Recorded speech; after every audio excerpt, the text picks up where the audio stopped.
You good people that bring us canned food and toy donations. Make sure to warm up your vocal cords because we start with a sing-along. Solstice at 7, Home Alone at 8. All you got to do for free admission to the show is bring shelf-stable canned food or a toy. Help us help others. Merry Christmas, and please join us. It's the clone! No! Gentlemen, this is Democracy Manifest. They need a clown!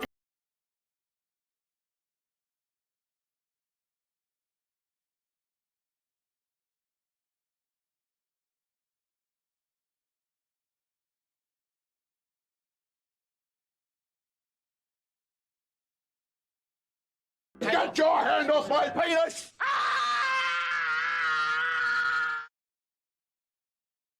Woo! That picture right at the end there is terrifying, guys. Hello. I'm Kira. I'm your host tonight of this Tuesday edition of Chicago Corner. How are you, Chicago? And all of our viewers outside of Chicago. We definitely appreciate you too. Thank you for tuning in. I know for sure that we are going to have a very spirited show this evening, if that's what you want to call it. Spirited, angry, I don't know. I can't tell the difference sometimes. So on that note, why don't I go ahead and bring in my co-hosts. Let's greet Jerry Vasilatos. Welcome to the show, Jerry. Get on in here. yay. Yeah. Well, here I am. Awesome. How you feeling tonight, Jerry? I think I have stomach flu. Oh no, you look a little glazed over. Yeah, I just recovered from COVID 2 weeks ago. I discovered I had it, didn't know it because even though I took a test, I got. I was about to say I didn't know you had COVID. I didn't either until I went to the ER 2 weekends ago and had to because I couldn't catch my breath. It was, the doctor said probably what happened when you had what you thought was a bad cold, and I went to the Express Midwest Clinic, and they tested me for COVID and the flu, and I'm there with my nose leaking like a sieve, coughing. Luckily, there's no sore throat, and they said, well, you probably just have a cold, so just take cold medication. So I'm like, all right. 2 weeks passed, the phlegm and runny nose went away. Then I got hit with, I'm trying to climb up 2 flights of stairs in my house and feeling like I'm going to have a heart attack because I know I'm not that out of shape. So I went to the ER and they said, yeah, these are the symptoms of people who get a false test result. And I didn't have the benefit of being medicated like I was the first time I got it. And, it's out of my system now, but now I think I ate some bad Burger King last night because it's all in my stomach right now. But I'm fine. No, I'm here. I would not miss this show. I even went and shaved for it.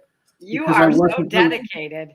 I was unkempt on Hardlands Media today. I'm like, I gotta really make the effort to shave, even though I'm not feeling well. But I'm feeling brighter now that you're here. So yeah, you were trying to show up Kit with his Wolverine look, eh? Oh, I could never show up Kit, but I think we have someone else ready to join us. We do. The one, the only, Mr. Ed Heller. What's going on? You son of a bitch. Welcome to the party, pal. Both of you have been under the weather. Are you sick too? Actually, that was just a beverage went down the wrong pipe. But yeah, the last couple of days, I basically had a head full of snot too, Jerry. I don't know what that was, but a few gallons of saline through my nostrils later, and I'm feeling pretty good. Otherwise, it's just at a certain point, you just have to wait for all that stuff to just drain out, and it's cold and flu season anyway. I mean, just to throw the Rona on top of that, it's just, it's take care of yourselves, everybody. Well, I can't have Rona again, but I'm dealing with chills, slight chills, and my body is achy. I feel like an 80-year-old getting up to go to the shower or whatever. It's just today. It'll go away. Yeah. I have an immune system of steel. I'm telling you. I used to, and I rarely get sick. Yeah, fortunately, I boost my immune system a lot more than I used to. So, I take all those vitamins and supplements in the morning, and I think that helped immensely in my fast recovery. And it's extremely important, even if you're not sick, to drink plenty of fluids, You know, Truth. electrolytes, they are very yeah. important if you're not feeling well, because you know what happens, your body just, it goes through all that stuff, and then you get dehydrated. You wake up in the morning, you know, and you feel like you're a desiccated mummy. You can't talk, you can't breathe, and you feel like you're about to crumble into dust. I only drink water at home, though. I only drink water at home. I rarely drink soft drinks when I go out. My big problem too every morning is, like, don't mean to be gross, TMI, but really crusty congestion in my nose, and you know, got to clear it out. Then I'm fine, but it's like causing all kinds of, you know, soreness inside my nostrils. Yeah. That sucks, guys. Man, So I mean, the other thing, knock on wood, I haven't been sick in forever.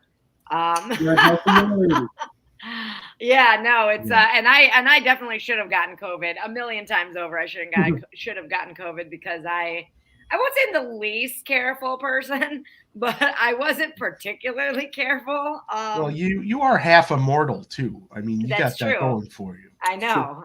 It's that like bionicness. We had somebody over at our house for Thanksgiving last year who ended up testing positive for COVID 2 days later, and I shared a joint with him, and nope, no COVID. I was like, I guess I just don't get COVID. Knock on wood again. Or you're the cure, in which case we have to protect you at all costs. Which is what Warren said over here in the chat. So I was vaxxed 2 years ago, but then I didn't go back for the booster because of all the other stuff that came out, and I'm like, I'm not anti-vax, but I'm like, if it's not going to like protect me from getting it or from passing it along to somebody else, and I've already had it now twice, and the original vaccination, I think that my immune system is probably fairly strong for a 56-year-old. But you know, it is cold and flu season too, as Ed said. Yeah, I just got a flu shot for the first time in probably a decade, like this year, because of something else we're going to be sharing in a little bit. But the doctor was like, you know, you really need to get a flu shot. And I was like, Yeah. I love that. I take and drink the tears of my enemies to stay hydrated. By the way, Warren and Jimmy had a great show. I think it was Friday or Saturday, and we're looking forward to having them join us on one of our New Year's Eve. So Jimmy and Warren are in. I can announce that. I'm very excited that we'll finally get to. You know, Warren's asking. Do we know what hour? Well, I was thinking the hour that's most irreverent, and that might be the goofy video hour or the panel on the metaphorical relevance of Don't Look Up as it relates to our modern day media, like just completely being oblivious to how they cover the news in the face of like disaster. Yeah, I should rewatch that movie. I already watched it. Yeah, we'll have to. I think I remember it well enough, but like I'm going to rewatch it so that I can really come prepared and maybe make some like notes or something that I want to make sure to comment on. But I mean, I think the sharing videos is going to be the funniest. I don't know that I'm going to share like my favorite videos from the year. I do have one video from this year that I think I want to share because man, did it flip me out. But most of the videos I would like to share with you are either like I shared with you, Jerry, stuff that I did in my early 20s. Yeah. And then just some idiotic videos that like I've loved over the years, and that I just want to make sure people know exist. So that'll be fun. And Warren said, "Oh, where's Tasty?" So I'm excited about that. Our other two panels are going to be a serious panel on dealing with trauma that I will be running the board on. And I know you've got some good panelists there, but I'm going to learn a lot from that. And then we've also it'll be a good one. It'll be really good. Oh, you have no idea, because I've had some, not myself, but had to deal with just the collateral damage of someone else having a crisis and really trying to be there, and how empaths are impacted by chaos, unfortunately. So it's just like I've been like working through distancing myself, not that I want to, but it all has to be related to previous trauma in my life. And I've been listening to a lot of self-help videos on YouTube, and I shared some with Kira. That's right. And then we were also going to do the top 10 Chicago news stories that we're going to have to rely. Kid's going to join us for that because he knows what's happening locally. And I think we're waiting to hear if we're going to have Comrade Misty and Case Study QB. I think Kid's going to reach out to them to be on one of our panels. So we'll see what happens. Yeah, we'll have a lot of fun. And so that's going to be on New Year's Eve during the day.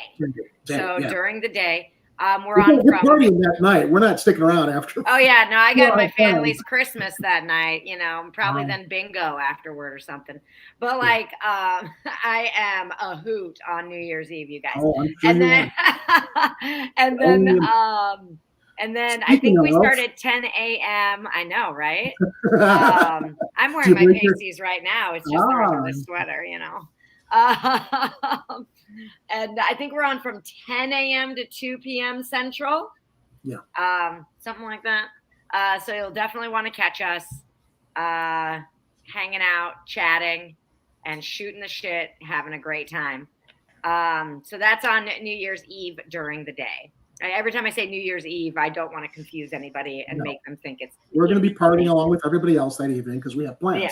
But I think it's really nice that Shane Coughlin over at Kerberos Media invited us to participate and produce some panels because, as we talk about all the time, we need more eyes on Chicago Corner. So if we can reach out to Kerberos's audience and some of the panelists will kind of cross-pollinize each other's panels, hopefully people in Chicago who don't know about us will follow and subscribe, or people who are like, wow, Chicago's a toddling town. I want to subscribe and follow these fun personalities and hear what's going on there in the chaos. These good-looking hosts. Yeah, totally. That's right. Damn straight. Totally. So I think that kind of brings me into our next conversation, which is good news, bad news. Little of a sad one, little bit of an exciting one. So actually tonight, this show is my last show as a regular host for Chicago Corner. So we're kicking her out. No, we're not. No, I got fired. No. I want that unemployment. She's invaluable. The reasons why are the most wonderful, as much as that's going to be our loss. But yeah. So the reason being is double secret probation. That's right. Is that I'm incredibly fertile. So I am pregnant, and this number 2. Yep, this is number 2. Wait, hold on a second. What was that, Kira? Say that again. I am very fertile. Yes! That's right. We've known, but congratulations anyway. I know. Well, thank you. And yeah, and it's funny because I've been doing either Chicago Corner or Heartland every week on a weekly basis for over 3 years now. And so this was a really tough decision for me. There were there were a lot of factors, however, that played into all of this, because I was pregnant all through my time at Heartland. Took off my 3 months for maternity leave. I did a show the Tuesday before the Saturday that I gave birth. So, dedication, man. I taught a cardio kickboxing class the Thursday before the Saturday that I gave birth. It's so tiny, and that doesn't mean you don't have the energy and the strength, but just carrying a child and doing all that physical stuff, it's got. Yeah, I'm a fitness instructor too, so my body's really used to it. So, but there, like I said, there have been a lot of factors that played into this decision, and I actually went on a bit of a quitting spree, just so everybody knows. Quit a part-time job that I've been doing for almost 2 years now. I blocked some folks from Facebook that were taking up a little, like energy vampires, kind of, you know what I mean? And so, and a lot of that has come out of just that this pregnancy is kind of kicking my ass. I have been having a really hard time sleeping at night. Like, for example, last night I went to bed at 9:15. So like this show, by the time 9 o'clock rolls around, I'm just like, oh my God, I'm dying. Yeah. Right. And then, And then I was up at 11 p.m. just for like maybe a half hour. And then I was up from 1 to 3 in the middle of the night last night.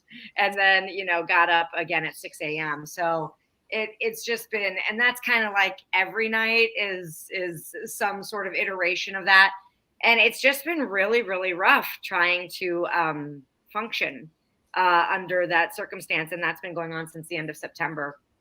And so there's been that. But then the other pieces are that my businesses, since I'll be taking a maternity leave by the end of June, assuming everything goes as planned, my businesses need a lot of help right now. So my fitness business is like bringing in about 60% of what it was bringing in this time last year, which is really rough and really painful. And then my other company, it really needs my attention right now if it's going to function without me in 6 months, because I have it right now that if I left that company, it would just fold.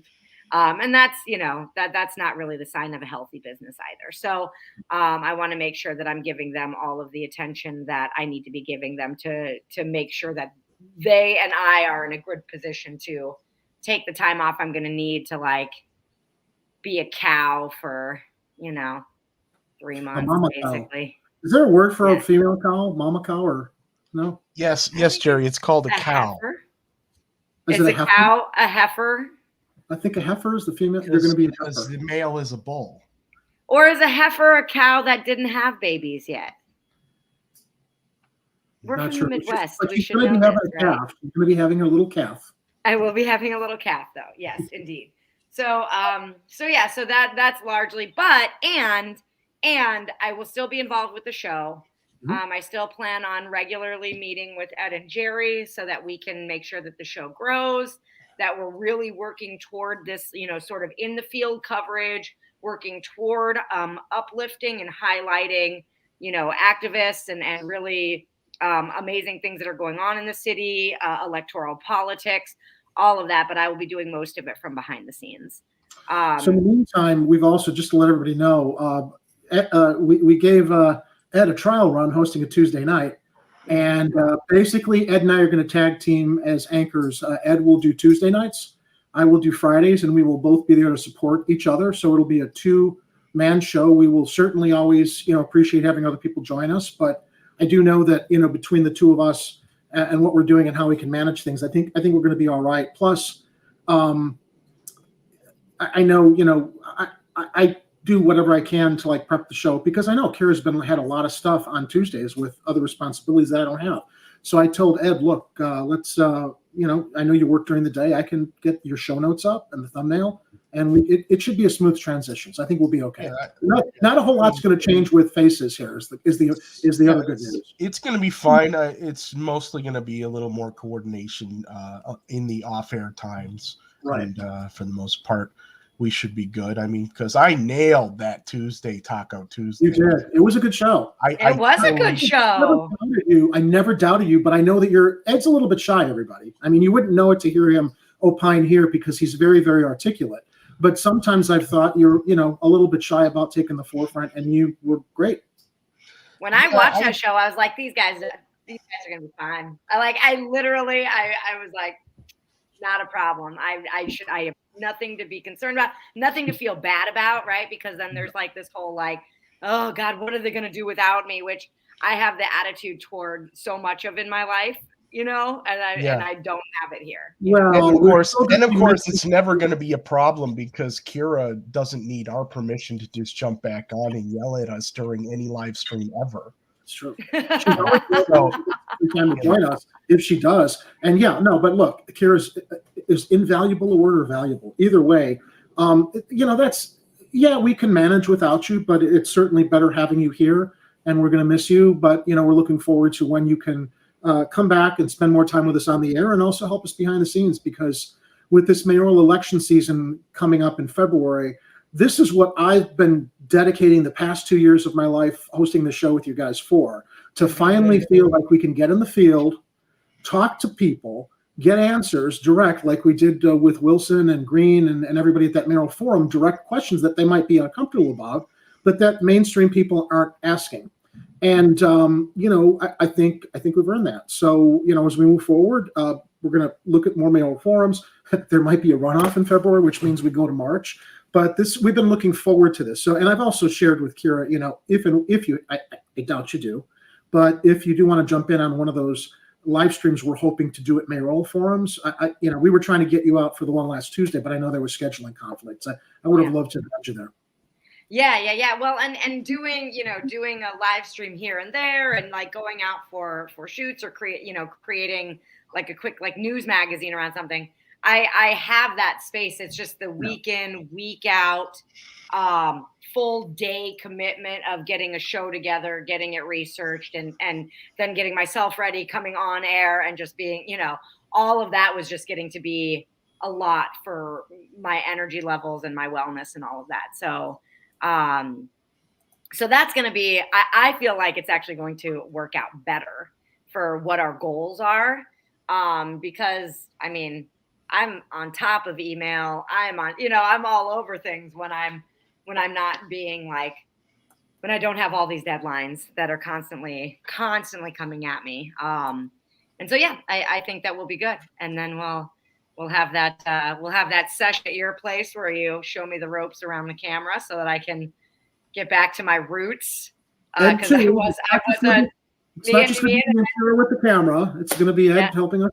Me and Ed back to our roots, because I know that we all did camera work in college, and so just getting back to that as well. So yeah.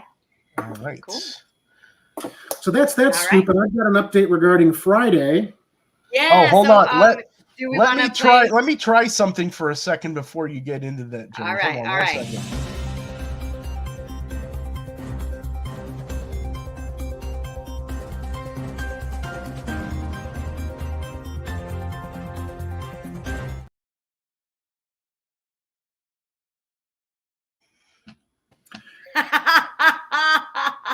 Oh, they changed it to Chai Blizzmageddon from Snowmageddon? Okay. Rebranding. It's Chai Blizzmageddon 2022, the reblizzing. So here's the story. Or Taco Tuesday. Take your pick. I got a phone call from the manager of the patio today, and I don't know how to trust these weathercasters because it's a slow news week. Yeah, there's going to be snow. Is it really going to be worth everybody shutting down and canceling their holiday plans? Or is it going to be, a little bit of inconvenience at the expense of people missing their events and doing stuff for the holidays? So too often in the past, I've always been critical of weathercasters because it's like they're the only job in the world that only have to get it right 50% of the time at the expense of everybody else. I'm with you on that, Jerry. Yeah, the snow is not the concern we have Friday. It's the wind chill and the temperature. So Mark, he was like, we might just have to like cancel it or postpone it. I'm like, and he was proposing we do it Saturday. I'm like, we can't be there Saturday. There's no way. I mean, you can welcome to show my film Saturday. I can't be there, but if we can't live stream Friday, then there's no. And I said, why do we need to announce this now? Why can't we wait to see what happens Thursday night and make an announcement Friday morning? And he said, well, people might want to change their plans. I'm like, honestly, guys, I'm hoping we have a good turnout, but I think more of the turnout at that event's going to be from the patio theaters audience, a community, than our outreach. So I don't know how many people are going to be coming that we've been promoting it to. So we did come to an agreement that let's wait to see what happens tomorrow night or Thursday. We're going to know Thursday night if it's a crazy blizzard, and I'll go on, live and give everybody an update real briefly as to whether or not Friday's happening. We really want to do this. We really want to go to the patio lobby and collect toys and food and interact with all of our fans and viewers and everybody that we love here from the live chat. But sadly, old man winter might throw a wrench in things, and we don't want people to suffer wind chill exposure or get into accidents. So it's we're monitoring the situation, and if we do end up canceling the live stream Friday because of all those things, the live stream, we will still broadcast Friday night from here. There won't be any movie, but if you want to go to the patio theater on Saturday, they're showing Die Hard. They're also going to show. They will also be able to show My Film Solstice and Home Alone, and they're just doing a free deal through the weekend. Anybody that brings canned food for any of their shows, Christmas Eve and Christmas Day, they're showing A Christmas Story. You bring canned food and toys, which is the real big point of this. you'll get into any of their movies for free. So hopefully the weather will hold up and we can be there to see you all, but we have to be realistic about what's happening, as heartbreaking as it is to all the plans we've made. So I know, right? Yeah.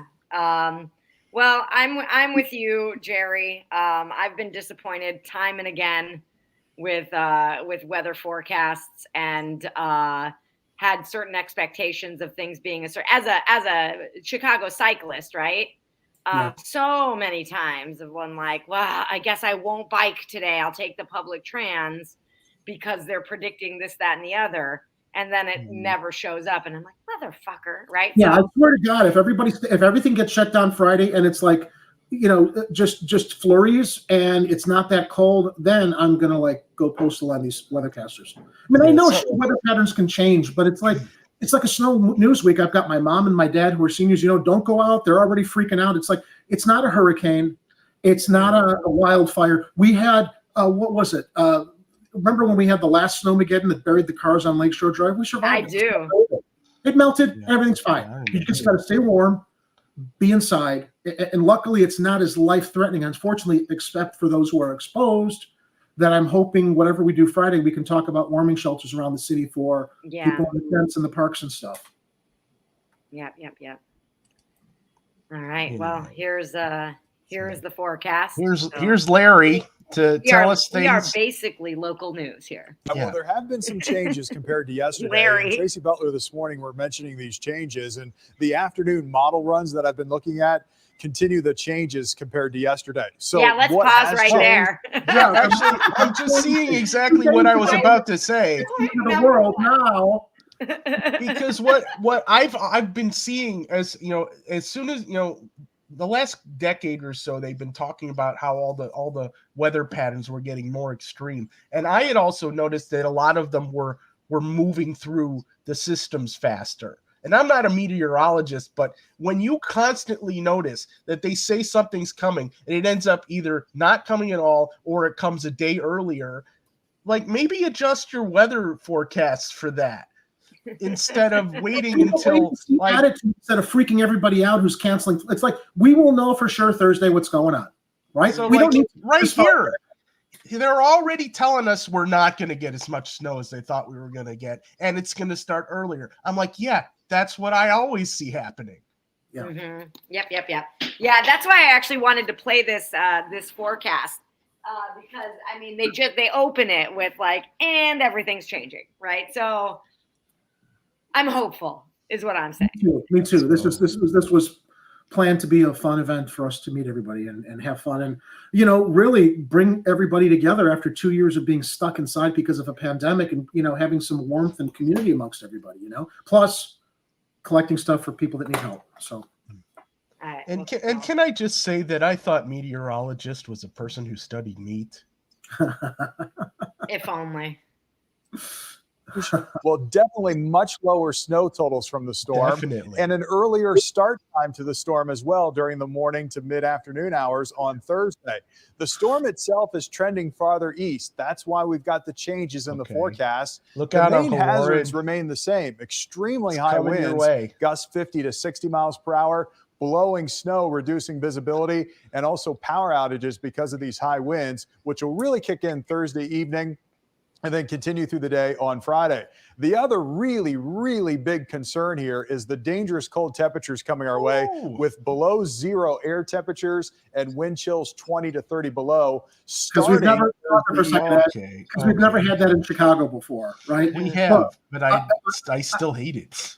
Well, okay, but we live with it. I'm sure that there's something wrong with me because I love thunderstorms, I love rainstorms, I love windstorms, and I love snowstorms. So I'm actually thinking, ooh, this could be kind of cool. I'll engage my four-wheel drive and ride around and stuff. And yeah. I mean, it should. Yeah, my car's not going anywhere.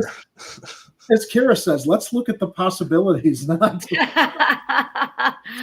just imagine us being in the patio theater and it's blizzarding outside and we're all cozy and perfect environment for seeing two Christmas Eve Chicago movies, right? We're a little warm inside. Yeah. And the best possible outcome here is the snow comes early, so there's enough time for them to clear off the streets so people can still That's find what I parking. think is going to happen. Yeah. That's what I think is going to happen. So fingers crossed. Because that's the thing. I think what is it? It's like basically two streets over there that you can park on for the theaters, like Irving Park Road and what's the other one? It's not Cicero. Is it Austin? Austin? Yeah, I think it's Austin. Yeah, so if those streets are covered in snow, might need to wait till they clear them before you try and park over there. That would be the biggest hurdle, I think. Yeah. Now, in which case a rideshare might be a good option there. To be safe, the patio is canceling their Thursday night show of Gremlins because now they're telling us the blizzard is going to happen Thursday night. I'm still going to go over there and set up. I'm going to have everything set up for Friday, regardless, so that we're ready if things are a go. And if worst case scenario, just go pick everything up and stow it away and bring it home. I just want to be ready so we can arrive and not set shit up and just jump behind that table and start broadcasting and talking about Chicago Christmas stuff and greeting people who are able to join us. Yep, that makes sense. All right. Evening by the way, on Friday. So I see Kathy Powers in the chat. Kathy, welcome. I did get your text message. I was not able to answer, but I will figure out how to arrange picking up your canned food donation. Thank you. It's just been a crazy day of juggling things, and I did not mean to not respond to your text. I will get back to you. Just be patient, I don't want you going out or trudging anywhere. I'll come by and pick stuff up in my Jeep. And I think I saw that even if you can't make it out to one of these donation events, that the Greater Chicago Food Depository is taking, I think, monetary donations that are currently being matched. And they're linked on our website at chicagocornertv.com. We do have links to all of the charitable organizations that we support and think are doing great work. Cool. Thank you, Ed, for that. Ed built our website, and it's very comprehensive. I think we're all happy with how it presents us. All right. Do we want to watch the rest of this?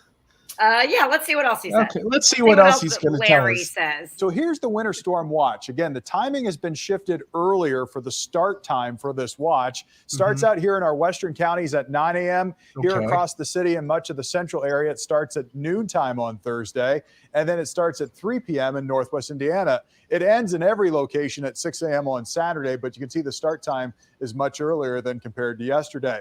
So here's our latest futurecast. There will be some scattered snow during the morning hours on Thursday. This is 8:30 in the morning, but there's our Arctic front, and it looks to arrive a little sooner compared to yesterday. So by the afternoon, we've got snow coming down, plunging temperatures, and winds really picking up. So Thursday afternoon's commute looks to be very messy for us and turning very, very cold. And that will also be the case in the Friday morning as temperatures drop below zero for us Friday morning. The snow continuing during the day on Friday. So look at the forecast. Tomorrow at 30, a quiet day tomorrow. Then the snow develops Thursday mid to late morning into the afternoon, a high of 33. Friday's high temperature, 3. That's it. That's the difference in the Arctic air coming our way from Thursday into Friday. So we're going to talk more about the snow totals coming up and also these high winds and look ahead to your weekend all in a moment. Yeah, apparently Indiana's getting ridiculous amounts of snow. So they're going to get hit the worst with snow, apparently. I watched a few of these weather forecasts to pick the one that I wanted to show us, the one that was most hopeful. Yeah, let's pick the best one. If that's what we report, right, that's what will happen. Yeah, let's manifest it. I don't normally believe in that shit, but I guess I can hope for a miracle here. Oh man, yeah. So we'll keep our eyes out. And our where can people go to find updates in regard to what will be happening if there is a cancellation? If you're not already following us on Twitter, we will. I will tweet what's happening, and I also think it will give me an opportunity to do one of these impromptu jump in streams like Kit does over at Hard Lens. Maybe I'll come on Thursday night. I mean, Ed, if you're available, you can join me, and I'll just say, hey. I mean, if we're in the middle of a blizzard, it'll actually be newsworthy too. But I think that everybody will also be able to see in their YouTube feed what's going on. Okay. Yeah, I mean, I usually try to post like updates because we don't want Oh shit! All right, you know what, guys? I got to remove something here. To hold on a second. Just chatter. I got to do something here. It's no problem. We got Uncle Warren watching us on. He's double streaming us on. He's watching us on. Don't cross those streams. He's watching us on YouTube and Rockfin. The last thing we want to happen to people is this.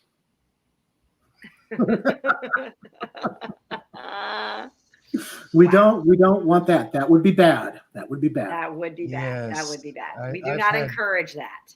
I've had years like that. Yeah. Ed, you're going to have to re-upload the Chicago Corner mug overlay because I have to delete it to make room. You can. There's the last slot that was open. You know, the convenient thing about that, Jerry, is I think I have it up on the other one. Do I have it on the other one? Probably. I don't. We have so many fun bells and whistles uploaded to entertain everybody that we're running out of room and have to jump. No, that's the Bean Dome. No, that's the Bean Dome. Yeah. No, that's Kira Mud Wrestling. Yeah. Okay. No, that's Chewy Garcia. And of course, we cannot forget this. What a fucking bitch, am I right? One of my favorite clips. Now we got Paul Vallis looking like Cornholio. I need something. You will give me your TP for my bunghole. There's Lori in her race helmet. I don't think I've got the flavor improving mugs in there right now. What? That's okay. We'll put them back in. Yeah. I will find it to put it back up there.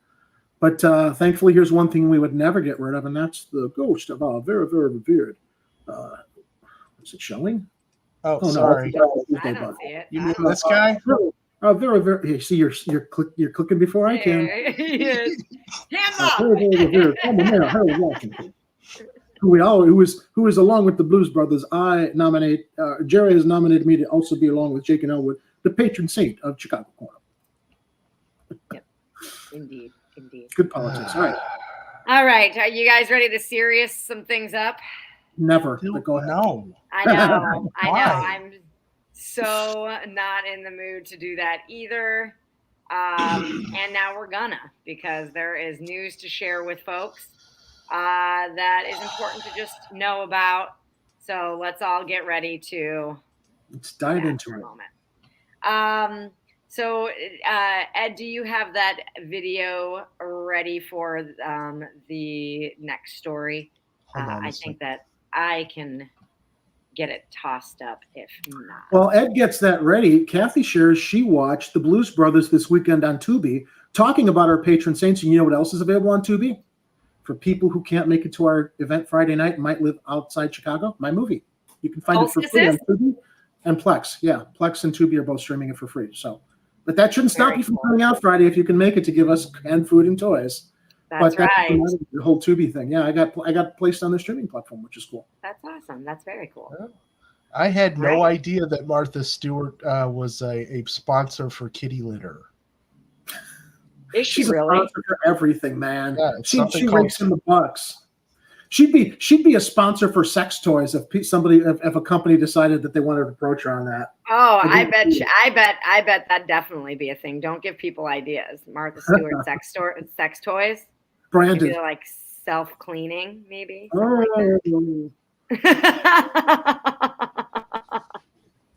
Oh shit, we're gonna have the sex bots in here any minute now. I almost started talking about it's 8:13 by 8. But maybe. Okay, all right. Are we ready for this one? This is a horrible story, but this is horrible. Breaking news update tonight. We are learning more about the victims in yesterday's shooting outside Benito Juarez High School, where 2 teenagers were killed.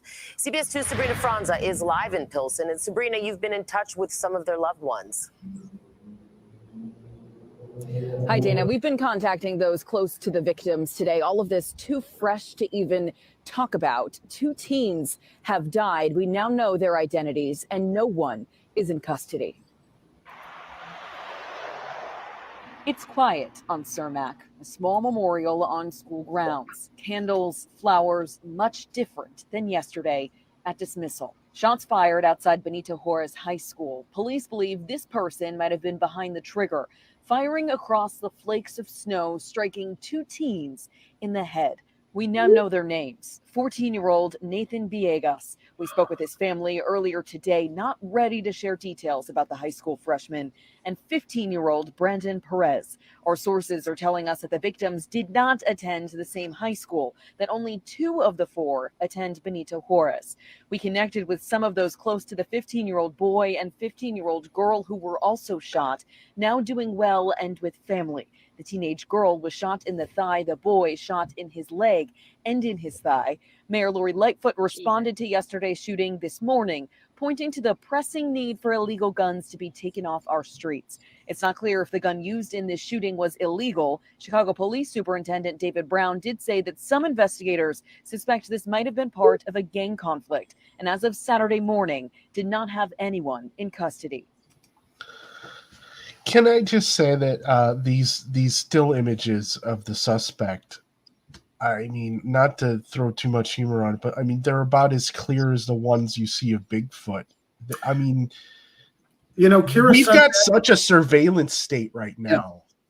Yeah. And real quickly, Kira sent that images for the show thumbnail. I didn't realize it was the suspect. I thought it was just someone in the snow for the Snowmageddon story, which is why I swapped out the show icon for the front of the school. I was wondering if you would change it because I didn't put it in the title. That I didn't know. Whatever. I'm sorry. Because I'm thinking, why do we have 2 pictures of snow stories? And I didn't realize that was the suspect, so I apologize. I wasn't trying to second guess you. I just thought I didn't know that was the suspect. And to Ed's point, yeah, it's like no, you can't tell. You can't tell.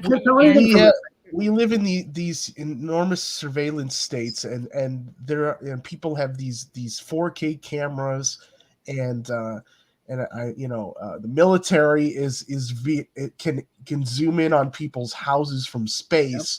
Yep. And that's the best they could do for a picture of the suspect. Ed, you forget the CPD did very well when they were needed to investigate the whole Jussie Smollett controversy, right?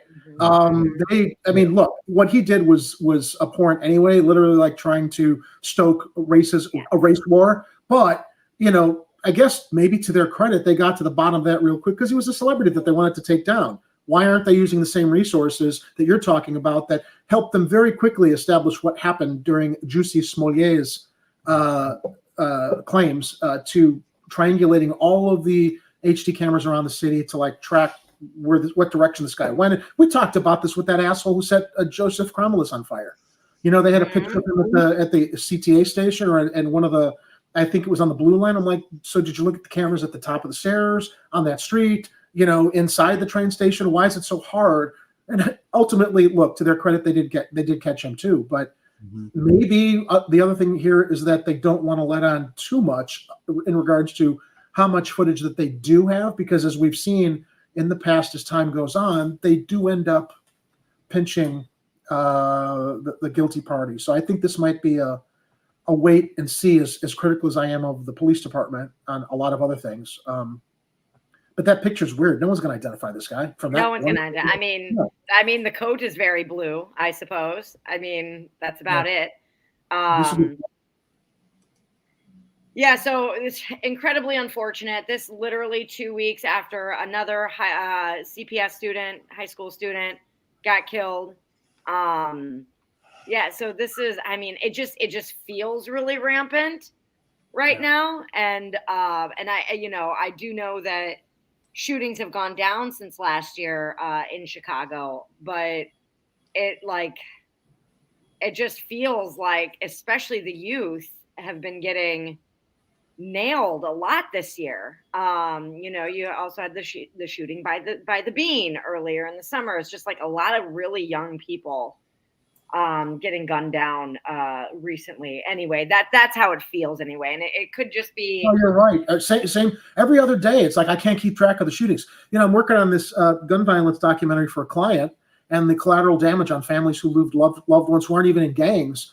And, we're talking about, did we see this? I can't keep track of every story every week. No. That about another kid, innocent kid, or perhaps a gang affiliated kid it's just part of our news cycle now. And it's mind numbing.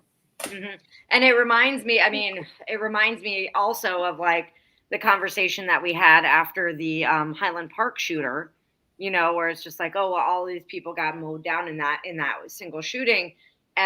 But all of these people get mowed down all of the time, every single weekend. And all of these resources go to these like mass shooting communities.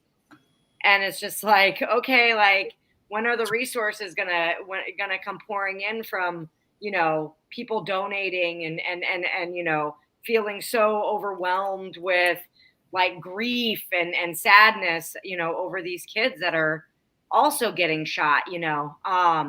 To quote the King, Kira, where the stuff happens that doesn't get solved, in the ghetto, in the ghetto. Yeah, no resources for them. So, So anyway, then yesterday, students gathered at a memorial, which had begun growing over the weekend, and they actually on Monday held a walkout to protest gun violence.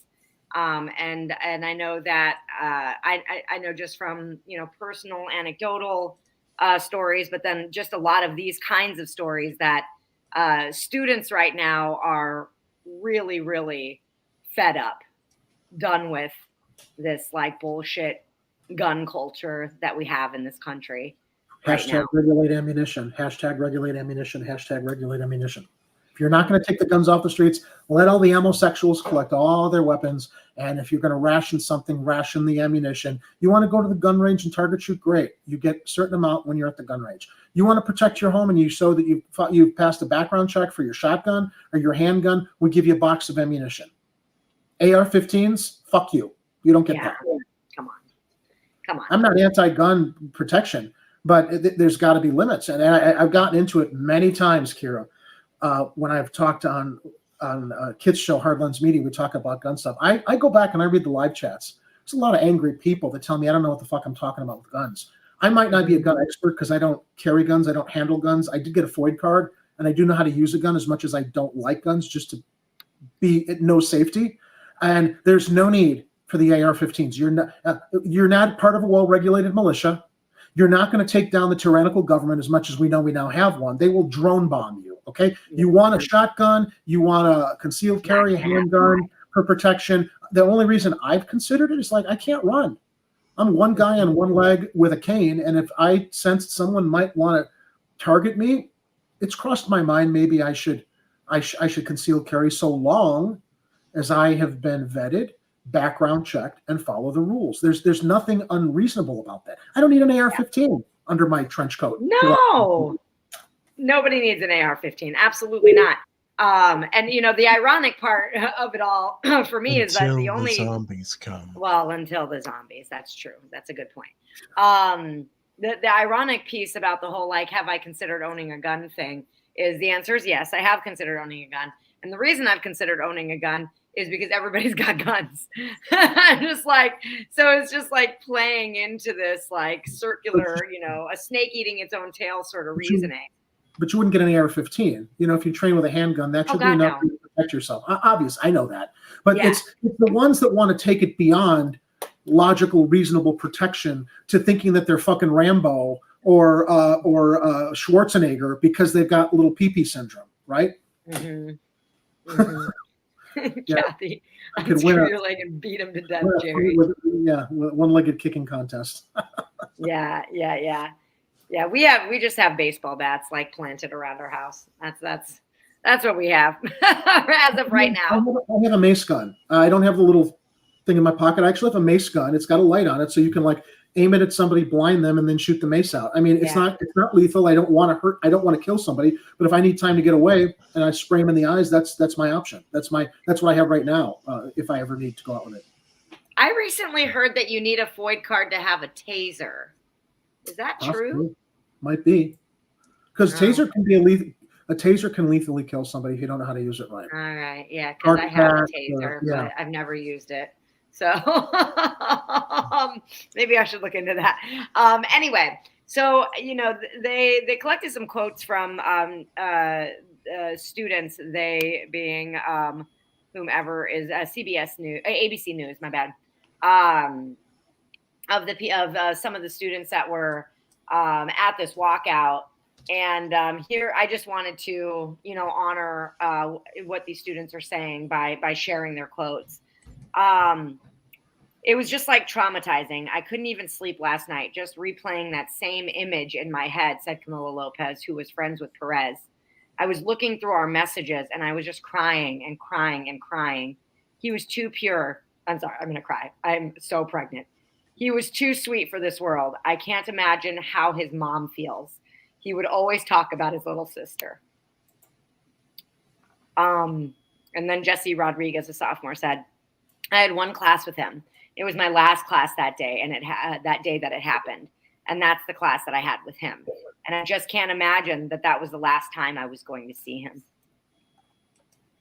And then Kia Vaughn, who planned the walkout, said, no one should have to come to school afraid.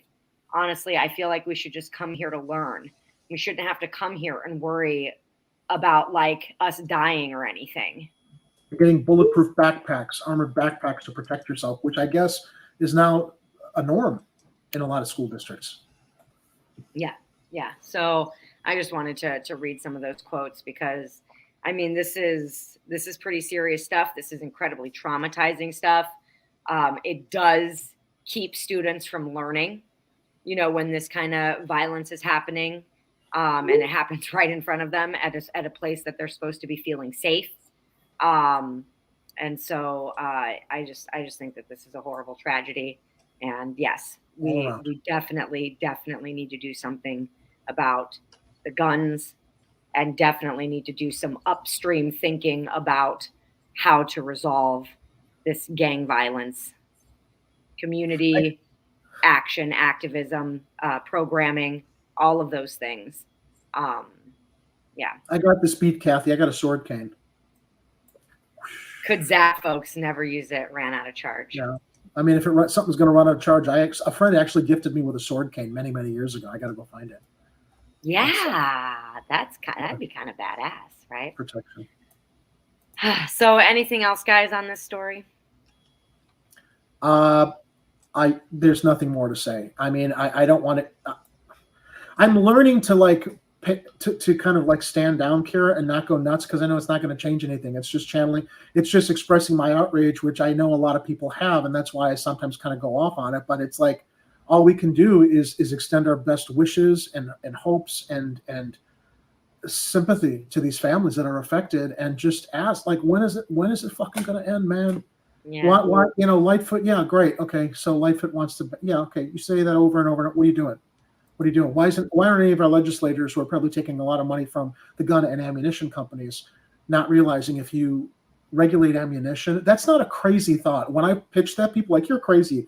Anybody can make ammunition at home. And I counter with, do you know how regular department stores will ration cold medication that you're allowed to purchase because they don't want you to make methamphetamines at home?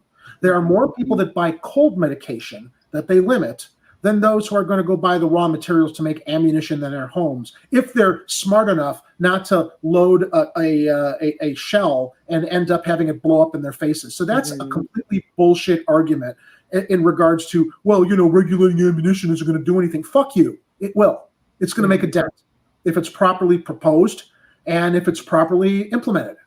It reminds me of the argument like, well, people are going to have guns illegally anyway, so why? And it's like, that's the dumbest argument I've ever heard. Well, there are people that break the law, all of the laws that we have ever created in this land have been broken. So should we just? I mean, we'll assume we can assume that if they regulate ammunition to the point that it's extremely difficult to get, there will eventually be a black market for ammunition. Well, aside from the one that probably already exists. I would say that if you are caught with ammunition, then after there's ammunition rationing, and that ammunition was used in a crime that killed somebody, you're charged with that crime.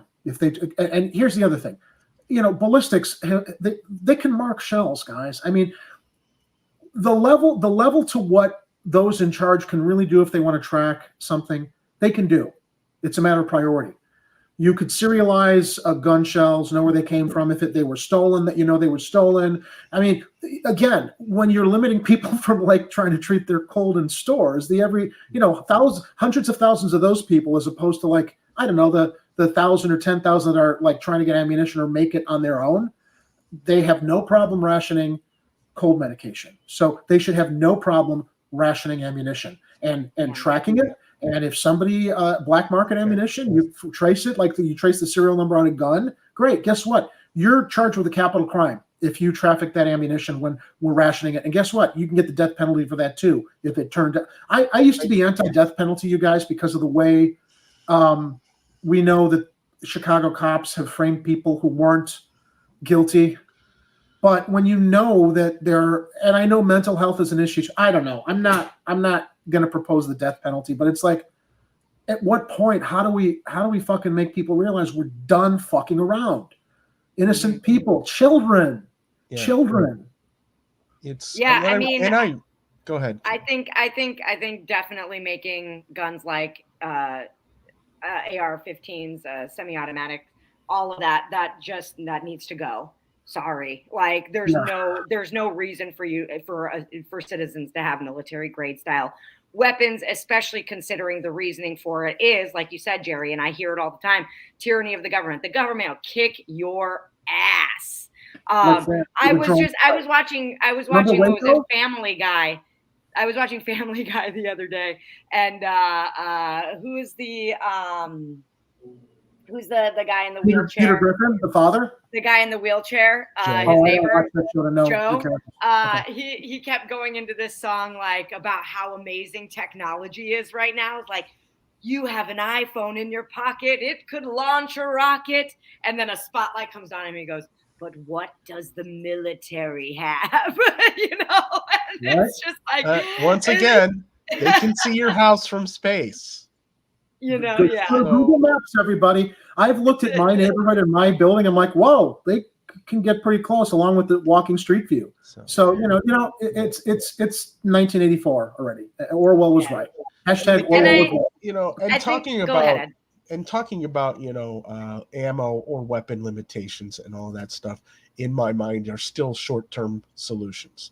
We still have to keep pushing for the longer term solutions, which we've talked about on this show forever. It's just starting somewhere is the point. And it's not, and the answer is not more money for police. The answer is mental health. Reopen the mental health clinics, provide community services for neighborhoods, give people the support they need so that they can succeed and not fail or fall into an area of desperation. Do you know that's actually the point I was going to make, Ed. So you made it very eloquently. So thank you. It was so refreshing to hear all the candidates that showed up to the mayoral forum at the Copernicus Center. Mental health is at the top of all their lists. Now, how many are sincere about it? I don't know. I'm convinced Jamal is. I'm convinced that Brendan Johnson is, and I'm convinced that Roderick Sawyer is, and probably Cam Buckner also. And so they're all. It's on all their radar because we actually specifically asked some of them in the interviews we did before they went in to do the forum about mental health. Oh, Johnny Logalo, right? I mean, snowball's chance in hell of winning, but and no disrespect to him. I'm just like, look, you're new. It's a long shot for people to know who you are, but let best case scenario you win, worst case scenario, what would you propose to like work with an incoming administration? Because obviously you've got some really good ideas about mental health, given your background as a mental health professional and your personal experience that he shared, being a recovered addict and what's the word? Counseling people with addiction issues. Yeah. I mean, I think Ed is dead on with his analysis on that, which was going to be my final point, which is, like I said, working upstream. Let's make sure that people are taken care of so that they don't have to turn to gun violence and gang life to make their life go, and this is exactly the because criminals are going to break the law, we shouldn't have the law argument. That's the dumbest argument on the planet. I'm so sorry, constitutional conservative, but it's dumb logic. Shotgun and a handgun, constitutional conservative. I will grant that. Properly regulated with proper background checks and with rationed ammunition, You're not going to need more than a box if you're doing home protection or if you're doing concealed carry. Hopefully, you'll never have to pull that gun out. But this concept of, oh, guns don't kill, people do. Okay, yeah, they do, but the guns are part of it. And when you have an AR-15 that you're running around, the AR-15 is not meant to like for home protection. It's meant to like mow down a crowd of people because you're too stupid, too fucking lazy to go to a target range. And no good guy with a gun, no good guy with a gun is going to stop somebody who comes in mowing down people with an AR-15. That's just not reality. Yeah. It's just not reality. We see it again and again played out in reality. And it never happens that way. It never, ever happens that way. Really, Lou, you're going to do the Joker thing here to us? You're coming to us with this man just wants to watch the world burn? You're coming to us with that? Do you know who we are? Lou's also a big fan of Death Wish, both with... We read comic books. We're huge fans of the Batman series. You cannot do this to us. Not every criminal is mentally ill, and that's very naive. You know, we generalize on here because we want to see a better world, right, Lou? We understand there are exceptions to that. And yeah, every once in a while, you're going to get a Joker. Tell me one example of when somebody came in with an automatic weapon to some place and some good guy with a gun got him. The fucking cops in Uvalde stood down. Give me one example. We have a mass shooting a day in this country. If that happened, you could give me some percentage of examples of that actually happening. No more AR-15. That it's like, again, we have to. I keep repeating myself, and nobody's hearing me. You want a handgun? You want a shotgun? Fine. Properly background checked and everything else. But this bullshit of like, it's like, oh no, everything goes. Forget it. You don't need an AR-15. The cops had fucking AR-15s and they wouldn't go into those classrooms. I'm sure they had higher grade weaponry than just their sidearms when they let all those kids die. Come on. And they're the ones who are trained and supposed to protect us, and they were fearing for their lives. So yeah, you got to ban the distribution of those semi-automatic, whatever you want to call them. That's why I'm not smart about this, because they're, oh, well, you don't know what you're talking about with the phrasing. I don't give a shit. You know what I'm talking about. I know that they shoot a ton of bullets in a short period of time. That's all I need to know. That's right. And you don't need it to go hunting, because I know a lot of hunters. I'm from Iowa. No. I know a fuck ton of hunters, and none of those pussies need an AR-15. Right. I know a hunter that shoots a crossbow. So fuck you. Yeah. Like, no. They don't need it. The whole point of hunting is the best hunters are hunting for food, and there is some sport involved, but they're not running out there with like weapons that can like mow down and destroy the carcass of a deer, when they actually honor the fact that, you know, they're collecting food if that's what they want to do for their family. I mean, in the best case scenario. I know it's not that way everywhere, but I mean, I have no problem with hunting. I mean, none at all. Yeah, I don't either. Yeah. But not with an AR-15. Yeah, absolutely. It's just unnecessary. It's not. I mean, I'm sure they're a thrill to shoot. I mean, I've shot guns before. It's thrilling, certainly. But yeah, I just don't think it's necessary. You know what it's all about. You son of a bitch. Welcome to the party, pal. It's about Hollywood machismo, and that's fine. That's fun. We all grew up on that, but it's not, we know it's not real life. Yeah. That's a lot of money.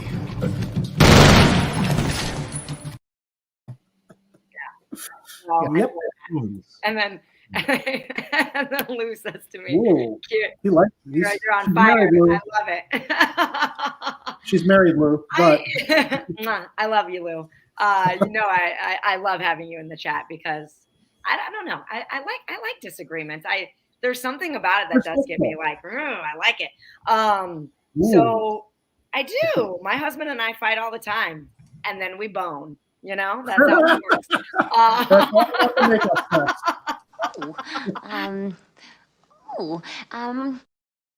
It's exactly why I uploaded that response, and that was always a hero response. Anyway. All right. Now that I made everybody blush, let's move on to our next story. What is our next? Oh. That one. Or Mush Mob Wilson. You know, how did he try to build a fortune when he can't speak English? That's what I want to know. That's what I was wondering. Oh my God, Jerry. That's what I was wondering. I was like, motherfucker, man. I am a failure because I cannot make money. If this guy can make a bunch of money and I can't, man, I just need to give up. I just need to give the fuck up, right? Like, seriously. How? Anyway. Okay, so there was a very interesting take on and honestly, I hadn't even thought about it, on this Willie Wilson, the Ricky Hendon, Jamal Green, Kevin Hobby bribery scandal that came out recently. And this article in the Tribe, like I said, had a very interesting take on everything. So let me read a little bit of to our audience so that they can get an idea. What were you going to say, Jerry? Let the audience know, though. It's interesting because the Tribe, I believe, broke the release of the recording with Ricky Hendon on social media. I think that they were running with it when a friend of the show, Kevin Hobby, recorded it. And so now that they're doing this turnaround you're going to talk about, I have my speculations and theories on it, but you go ahead. Yeah, I think before you start, I think it was Chicago Media Takeout that released the original video, but then they took it down. But the Tribe released it in pieces afterwards. Okay, cool. Thank you for that.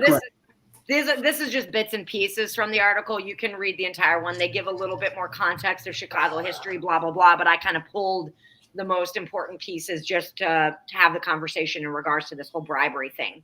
So it's been almost 2 weeks since an audio recording leaked that featured a phone conversation between businessman Willie Wilson's political consultant, Ricky Hendon, and a volunteer for community activist Jamal Green's campaign. During that conversation, Hendon allegedly bribed the volunteer, Kevin Hobby, to drop Green's petition challenge against Wilson in the 2023 Chicago mayoral election. Veteran political and media consultant Delmarie Cobb told the Tribe that the leak audio recording is a bad look for both campaigns. How is it a bad look for Jamal?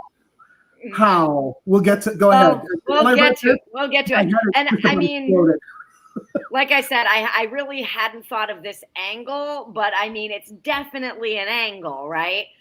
Although she added that what Hendon is accused of is unethical, the situation, she said, shows that Wilson's campaign will, quote, stoop to any level to win, and, quote, that makes his campaign look desperate. Wilson's campaign look desperate.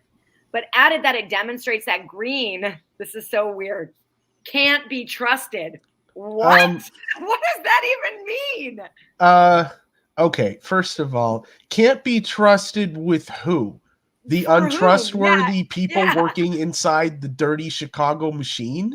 Is that what they mean? Because that's the only way I can have that make sense in my brain. Because it's like they're basically what they're saying is he's not going to play ball, and okay, good. Yeah, isn't that what we want? That's exactly what we want. So here's my speculation for the Tribe to basically gaslight us. Hey, this is just business as usual in Chicago. And, Jamal didn't get Hendon's permission to record the call. Right. So it's illegal. Because it's illegal. So is giving a bribe. And how many times are we unable to prove police abuse without somebody taking an illegal recording of a cop beating the shit out of somebody who's unarmed in the street? So that leads me to speculate, Kira. Sorry, put on my tinfoil hat here. If the Tribe feels Jamal and Kevin's sin is greater than Willie Wilson's bribe attempt, or Ricky Hendon's bribe attempt, and they're condoning that, it leads me to wonder, did Ricky Hendon pay someone at the Tribe to write this article? Because it's a hit piece. It really reads like a hit piece. It feels that way, yeah. It really is. It's trying to both sides it in a way that is really, and I feel obvious, which is, what basically, I think y'all are picking up from this as well. Now, granted, I did look at the legality of recording somebody without their consent, and that is not legal, right? And And so, coming at it from that perspective is not false. But it's certainly. How do you prove what he did then? If you're going to say, it's against the law, you violate. Well, then how can you prove? Because Hendon would never admit or acknowledge that based on Kevin stepping forward and saying what happened. That's the whole point. And I don't think there's anything dirty about. Listen, this is a whistleblower story. And how often now are whistleblowers demonized because, they're rats, they're revealing this, they didn't do it the right way. Because you can't do it the right way when you've got the rich and powerful who are paying people or not paying, but I guess not acknowledging, approving Hendon's tactics. Now, I don't know if Willie Wilson actually had words with Hendon or not. If I were Willie Wilson and this guy made my campaign look, I don't give a shit what kind of a paid consultant he is. There are other better paid consultants. This guy's got to go just for the optics. Yeah. And that's what was really the point of what we wanted to ask Dr. Wilson at the mayoral forum, which we did. And he kind of danced around it, which was disappointing, given all the other good work he does. He kind of danced around everything, really. When you handed him the Chicago Corner Manifesto, he wanted some other guy to deal with it. He's told if you listen to his campaign ads on the radio, other people are reading the ad for him, and then he jumps in at the end to say he approves this message. He doesn't want to have his hands. He doesn't want to have his hands on anything. That's probably also got marbles in his mouth and he can't form a coherent sentence. Well, so why is he going to run if he's so unconfident in his ability to communicate? He's got money because rich people think as long as they got money, they can buy whatever they want. Donald Trump, Pritzker, Rauner. Now we got Wilson. He's got a lot of money. I don't like the fact that this young guy, Jamal Green, who's making some really good points, challenged my petitions, probably legitimately, regarding the residency as well as the roundtabling. So let's figure out how we can pay him off. The tribe makes a point. Well, sometimes candidates do that because they want to lessen the. They want to thin the field. Yeah, exactly. And that's bullshit. That's illegal. That's unethical. But there's also a vendetta between the two of them as well. So it's like, okay, it could be because they're thinning the field. It could be because there's a vendetta. So I really feel like this article really worked hard to, again, both sides this in a way that's just like, well, yeah, what they did was wrong, but this was really wrong too. So really, let's just call it even Stevens, right? No, sorry. No. What Hendon did is symptomatic of all the problems why we are where we are right now, period. And to gaslight the rest of us and say, well, everybody does it. And, they should never, both. It's just such gaslighting bullshit, of accepting the same status quo of corruption in this city, which is why bad candidates win. Look, Chewy jumped in. He didn't think he had to show up last Tuesday either. Both he and Lightfoot are entitled. They don't have to answer anybody's questions. Lightfoot had her forum the next night with the big Mayor Lightfoot behind it. Her safe space. Hilarious. A safe space. And they actually use the word safe space. It's like, oh my God, you are so fucking tone deaf. Or they're laughing at us. Ridiculous. Yeah.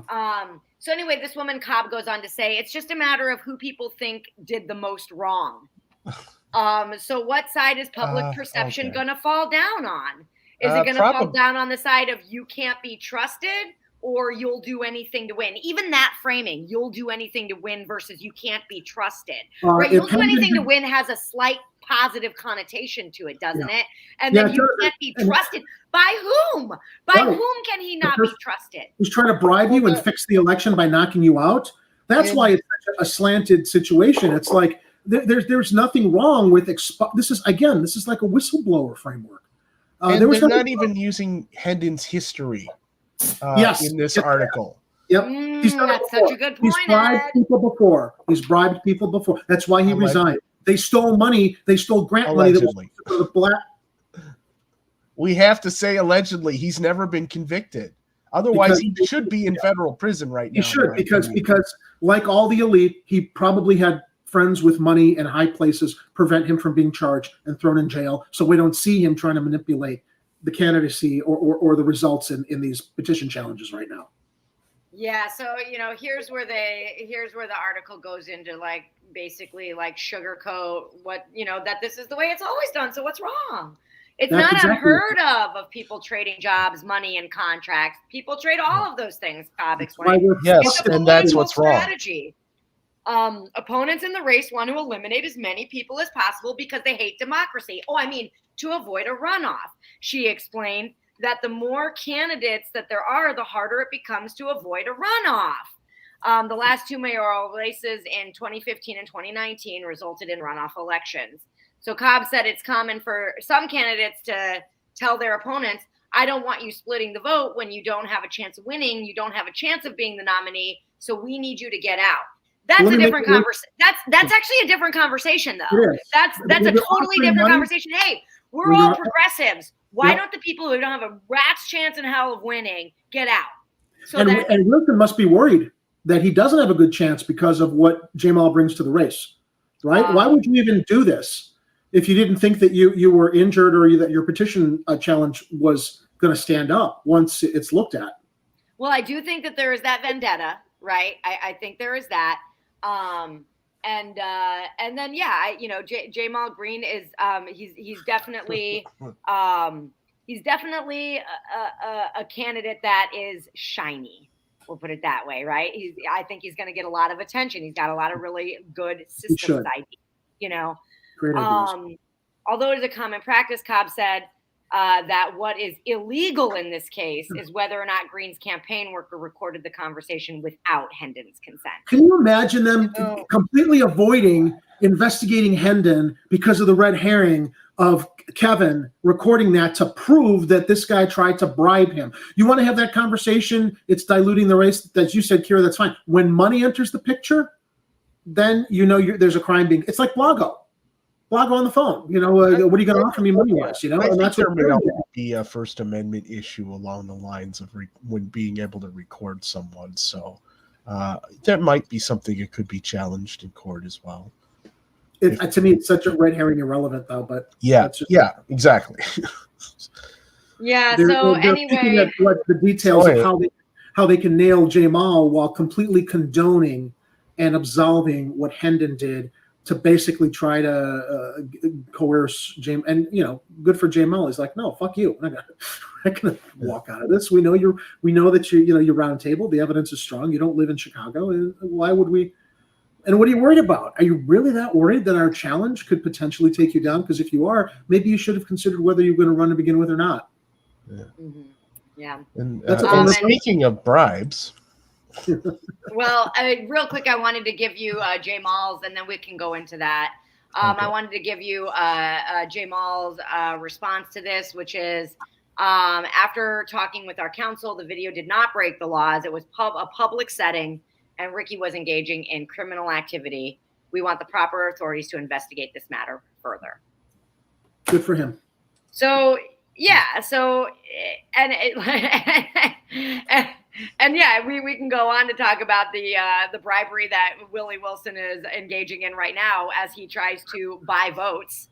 I would never pay off another candidate or engage in any of the questionable chicanery of Mr. Hendon, who had to resign because of serious allegations regarding his service as a congressperson and bribing other people and stealing grant money. So I just wanted to weigh in on this. Thank you very much. Yeah, well, that's the entire point. Harold Washington didn't have to do it, quote unquote. This is the way it's done. Right. He broke them all. He wanted to break up the machine, and for a short period of time, it looked like he was on his way to doing it. Yeah. Wow, $25 in groceries. What is that going to buy? I guess it depends. If you go to Aldi, it does one apple maybe. It's kind of rough these days.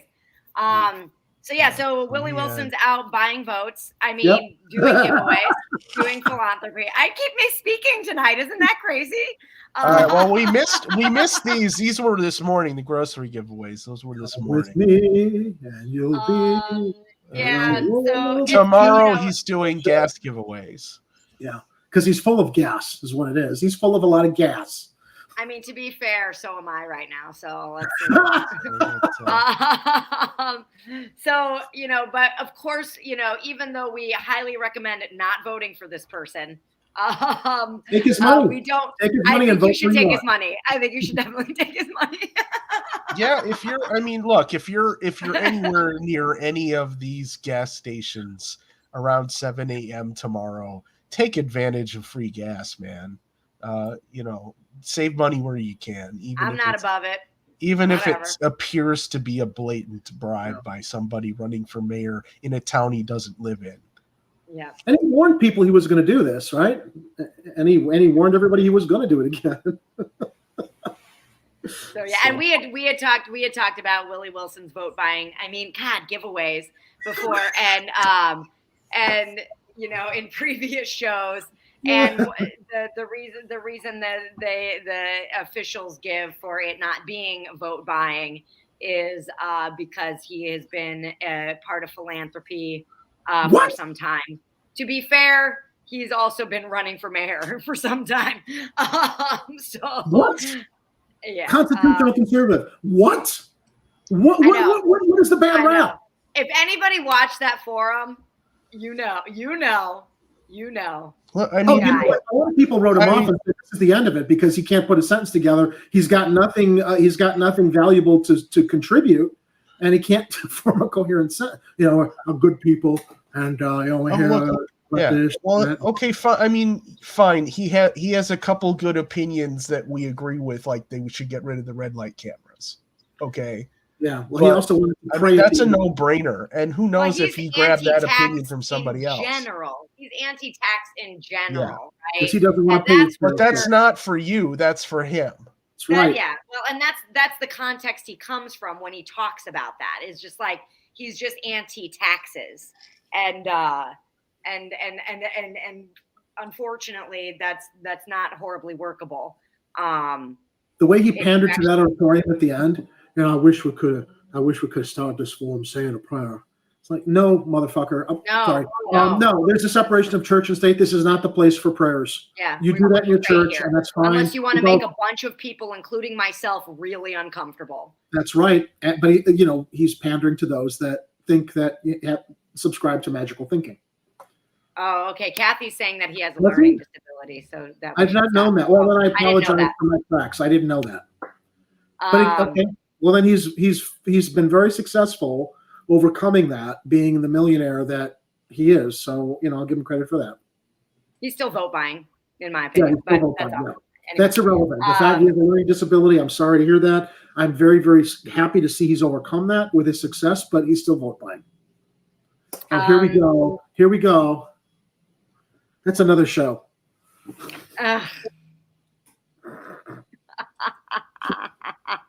So being anti-taxes is the way to remedy that, not being against corruption. Okay. That makes a lot of sense. Anyway. You stupid, ignorant son of a bitch, dumb bastard! Jesus Christ, I've met some dumb bastards in my time, but you outdo them all. Get over there! We shouldn't have laws because criminals break them, and we shouldn't have taxes because there's corruption. Makes total sense. And everything is going to pay for itself. I've told Blue many times, why don't you go down to Somalia and see what that libertarian free market paradise is like? There's a great video on YouTube that just mocks the whole. They have no infrastructure, no police. Everybody's getting cholera. That's your libertarian no tax paradise, Lou. Anyway. You can't say that I'm bullying. I have a learning disability too. I'm not punching down. Oh, and I didn't say anything about him being dumb or whatever. I just said I didn't either. I just think he sounds like he talks with marbles in his mouth. I didn't realize that's a learning disability. Yeah. Well, I mean, Joe Biden has a stutter. I guess that's a learning disability too. So yeah. Do you give do you make fun of the way he talks, Lou? Mm-hmm. Do you ever make fun of Joe Biden? Did you see it on Facebook? Oh, you do? Oh, okay. So that would be like the pot calling the kettle black. Okay, got it. Anyway, this is why we're going to miss Kira. This is why we're going to miss Kira. Anyway, so here we go. Let's talk about our awful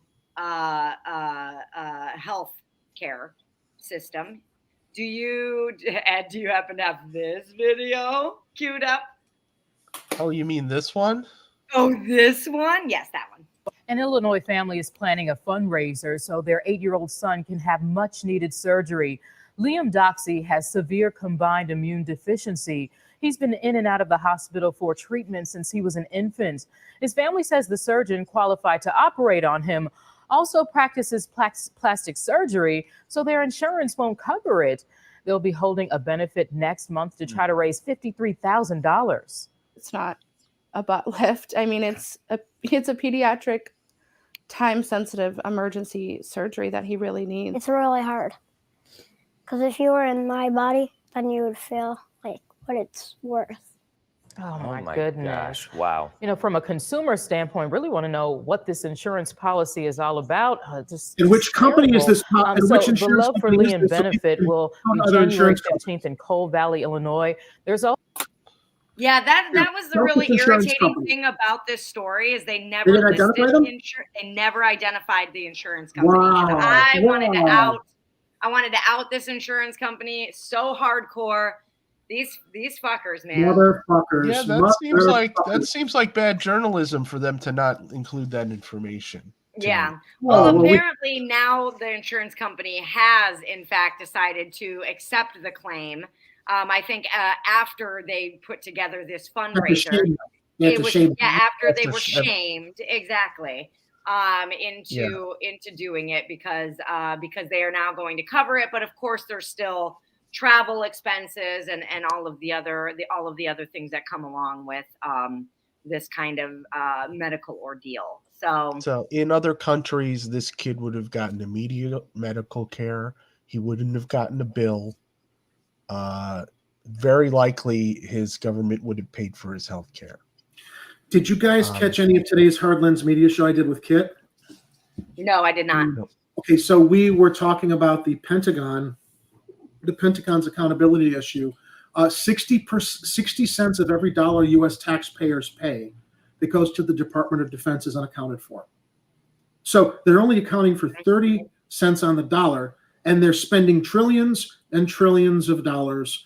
Anytime we ask for better health care, how are we going to pay for it? How are we going to pay for it? I hate to quote Kyle Kalinske because he does this funny, how are we going to pay for it? How are we going to pay for it? He twists himself up in a little knot, but it's true. That's where the priorities are. Trillions of dollars that aren't accounted for, but we cannot afford health care for all, getting rid of crushing student debt, supporting our union workers with sick days, because these fucking insurance companies, the insurance cartels, the pharmaceutical cartels, the fucking Wall Street banksters, all of these people have got our elected representatives by the fucking nuts like this. That's right. Yep, right? That's right. They're not representing us. They are representing those who pay them big, fat, greasy gobs of money because any elected representatives who see there should be legislation that says we passed the Affordable Health Care Act, which still is a big, fat, wet, sloppy kiss on the asses of the insurance companies. You do not get to dictate. Health care is a right. It is not a luxury. It's a right. And when we hear stories about kids here I go. Mm-hmm. Yeah. More. I'll blow up. I mean, there's even the Israel lobby, right? Just like Israel has healthcare. Yeah, and we are giving them money. Yes, all of our tax dollars go to Israel or Ukraine, and they, I don't know where it's going to Ukraine and FTX, where it's getting laundered so that the Democrats can that's a whole other story. Take donations, but yeah, let's talk about Israel. No, I'm not anti-Israel. I have a lot of respect for the Israeli people. I think their government is as criminally corrupt and evil as I'm going to go on a limb here. Their government is as criminally corrupt and evil as members of the German government during World War II. Because you know what? Jews survived a horrific tragedy. They were almost wiped out. The world came together in support and acknowledgement this should never happen again. And they're doing it to the Palestinians, and they're doing it on our dime and giving their people the health care we can't have here. I wish Israelis would rise up against this fucker Netanyahu and the rest of these people I saw Jordan Peterson doing an interview with Netanyahu on condoning and making the excuses for why it's okay for Israeli people to go and steal people's homes because they have a manifest destiny to. It's crazy. It's just like more gaslighting, more brainwashing. Sorry, that government is as corrupt and evil as other governments, as our government, and the fact that they get the healthcare and we don't, it has nothing to do with being anti-Semitic. period. Just like that. No, it's not anti-Semitic at all to call out this blatant fascism. I don't care. Yeah. I don't care if you're Jewish or not. And I was raised Jewish, and I can say this, and anybody can say this because it's the truth. You cannot have a country where you're constantly oppressing someone because of how they identify religiously or any other way, and call yourself a better person or a better group of people or quote unquote the chosen ones. How do they convince themselves of that? That's the correct. And again, I don't think it's the citizens, because I've heard Israeli citizens are like, this is bullshit. We don't want our government to do this. It's those in power that are like holding on to that power to pit people against each other that are getting away with this. Mm-hmm. Yeah, and you know, and we can even simplify it more by just going with the 10 Commandments. Thou shalt not steal is up there, isn't it? That's true. Pretty sure it's up there. Old Testament. Thou shalt not kill's in there too. It is. Lots of That's Palestinians right. are being killed indiscriminately. I don't know much about religion. I'm not a very religious person, but yeah. And that's not even to bring. It's not even to bring up the reporters that are just trying to cover what's going on in there, and they're getting killed as well. I was raised Greek Orthodox Christian, and I'm now agnostic. I do not dismiss what I feel were very valuable lessons, understanding morality, and growing up with Sunday school and my religion. Okay, I think that they gave me a moral compass, but at a certain point, when you look at the world around you and you realize magical thinking doesn't really work, although there was a good moral compass there, and you live a good life, not because you're going to go to heaven because you don't want to go to hell. I mean, that whole metaphor is like, be good all year long and Santa Claus will bring you gifts at the end of the year. Yes, yeah. Why can't I just live a good life without any expectation of being rewarded? And that's essentially what I try to do. I'm not perfect, but the whole doctrine and dogma of religion,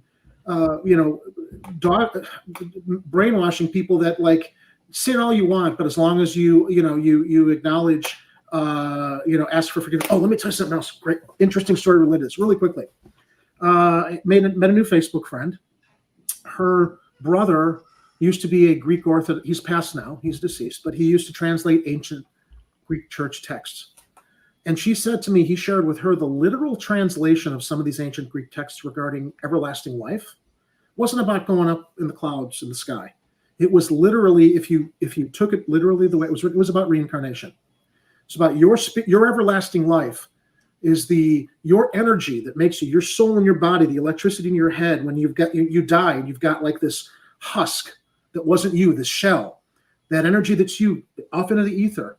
It to me, I've always thought it makes so much more sense, the idea of a soul and everlasting life being that energy entering the first breath of a child who just leaves his mother's womb.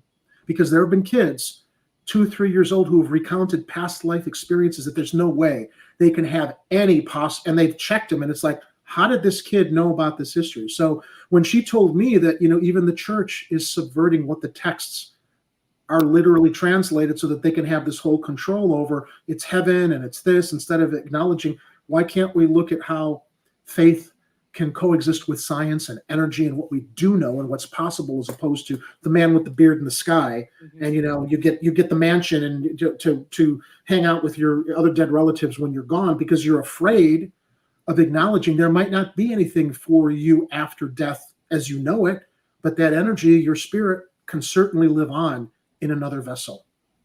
I beg your pardon, what did you say? As we talk about religion or theology, and this is the time of year, right? Spirituality? It is. It really is. No, I think that was beautiful, Jerry. That was beautiful. Yeah, so fuck the health insurance companies. That's what I'm saying. Yeah, getting back to the fucking... That is the moral of the story. Yeah. Insurance is not healthcare. You know what? This is not the first time they're going to do this. They're going to do it again. They were going to get away with it, and they were exposed, and that's why they had to capitulate. But I guarantee you there are other kids that have not had the benefit of doing these campaigns to raise money that this insurance company is going to turn around and fuck the same way, or try to anyway. Yeah. Santa's watching. Santa's watching, Jerry. Kathy also said, this is worse than Batman talk. Santa, I say.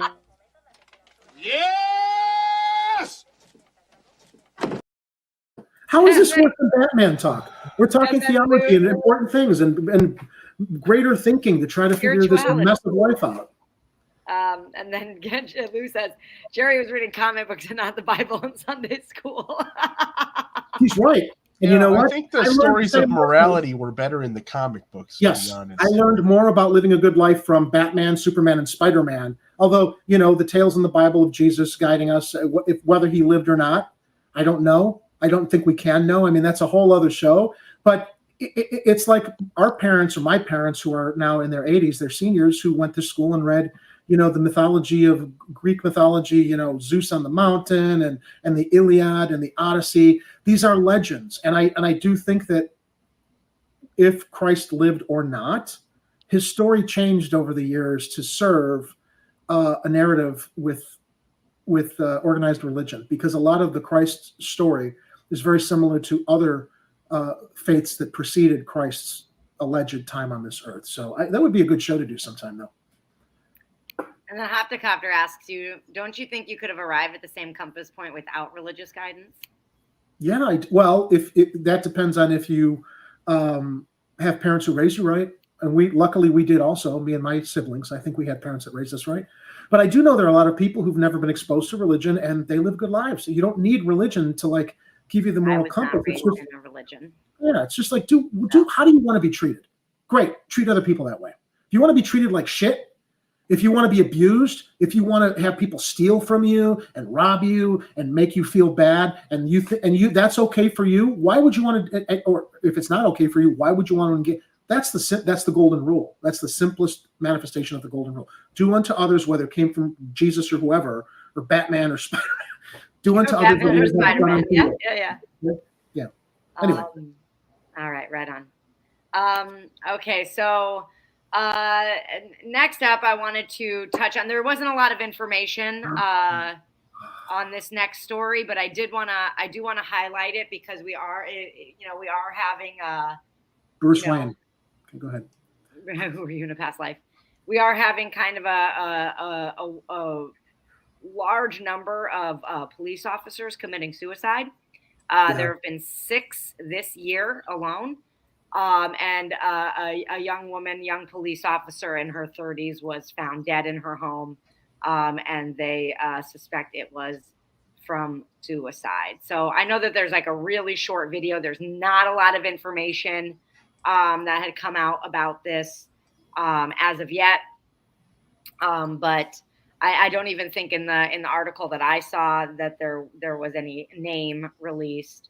But I do think that I think that our police force definitely need some serious mental health help. Yeah, they do. I watched a very long, not a very long, but it was a pretty lengthy like news magazine in regards to how horrible, how hard it is for them to get the mental health help that they need, even when they're seeking it. And it's enough to like make you want to blow your hair out. You make you crazy, right? Is it because of a stigma associated with it? No. This woman in this female police officer in this particular video that I had watched was out seeking it. Okay. And she just like she couldn't get a mental health professional, and then like shit in their maybe their insurer or whatever would change, and then she wouldn't, that mental health provider wouldn't be in network anymore. And that it was just all this bouncing around and people not getting back to her. And she was going through some serious mental health stuff because she had gotten injured while on the job and couldn't work. And it was really sad. And it doesn't work when the people who are supposed to be serving and protecting. I know that we all have these these negative ideas toward police officers, but like, no, they have. You also have to come too. From a human perspective here and say like, well, they're not being taken care of, and there's definitely trauma that goes along just with being a human being, let alone being in that job. And so. Kathy shared hers because it would cost too much money, Kathy, for the mayor to like focus on this. Cost too much money to help kids in schools and CPS to screen for depression. That's what who said it earlier in the chat. Kids aren't a priority. don't give a shit about the kids until they can be wage slaves and pay their taxes and do their good little things and not have any advancement in life, depending on what neighborhood or community they might grow up in or be born into. Yeah. So when we talk about like, you know, we have this contingent of people that are like, hey, we need to reallocate funds away from the police department. And then this contingent that's like, we need to allocate more funding toward the police department. I think what we can all agree on is that at the very least, we should be taking care of the mental health of our police. And CPS students. And CPS students. And everybody needs mental health. Yeah, no, you're right. Though, but I would say not that we should prioritize one over another, but I think that the kids come first. Police, yeah, because you get an early start on the kids. They're not confused and they have the proper guidance and counseling to perhaps hopefully guide them away from bad choices or the stigma of living in households where they don't have parents who can raise them right, who've also suffered past traumas and continued this cycle from parents before them. That's what people lose sight of.